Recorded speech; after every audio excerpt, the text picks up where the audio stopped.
ढोलकपुर में एक बार फिर मौत का साया मंडरा रहा था। साहुर जो गांव का रक्षक था, आज खुद उस विशाल नाग के जादू में पूरी तरह जकड़ा हुआ था। हर तरफ वह नाग अपने मुंह से आग बरसा रहा था। लोग जान बचाने के लिए इधर उधर भाग रहे थे। उधर गांव वालों की बात सुनकर महाराज रायस्टर अपने कुछ सेनापतियों को साथ लेकर गांव की तरफ निकल पड़े।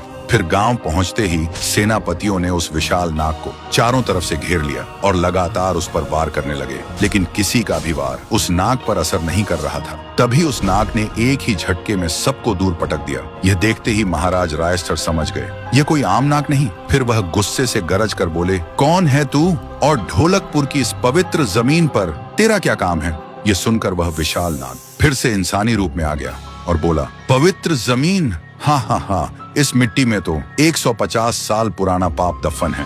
150 साल पहले जब गांव वालों ने साहुर पर चोरी का इल्जाम लगा के उसे सूखे पेड़ पर उल्टा लटका के तड़प तड़प कर मरने के लिए वहीं छोड़कर चले गए थे, तब एक काला जादू करने वाला तांत्रिक वहां आया था। फिर वहीं से उसने साहुर का टपकता हुआ खून एक मिट्टी के बर्तन में इकट्ठा किया और वह तांत्रिक एक कब्र खोदकर एक सड़ी हुई लाश का कंकाल निकाला। फिर उस कंकाल के ऊपर एक सांप रखा और उसी कंकाल और सांप पर साहुर का खून चढ़ाया और साथ साथ भयानक काले मंत्रों का जाप करने लगा। और इसी तरह साहुर के खून और उस काले जादू से मेरा जन्म हुआ, लेकिन पैदा होते ही मेरी भूख आग की तरह जल रही थी, इसलिए मैंने मुझे पैदा करने वाले उसी तांत्रिक को ही जिंदा निगल लिया। उसके बाद मैं गहरे समुद्र के अंधेरे में चला गया, लेकिन 150 साल बाद मेरी भूख फिर से लौट आई है। और जब मैं ढोलकपुर आया तो देखा यहाँ का रक्षक बनकर साहुर खड़ा है। देखते ही मैं समझ गया था कि जब तक ये ढोलकपुर का रक्षक है मेरी भूख कभी नहीं मिटेगी।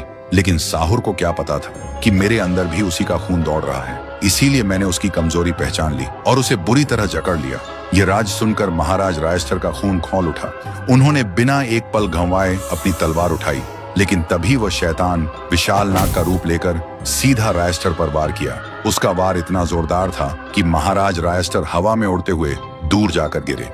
उनका शरीर अब बुरी तरह जख्मी हो चुका था। उधर साहुर अभी भी उस काले जादू की जकड़ में तड़प रहा था। उसके अंदर अब भयानक दर्द उठ रहा था। साहुर लाचार था, उसकी आंखों के सामने उसका गांव जल रहा था और महाराज रायस्टर हार चुके थे।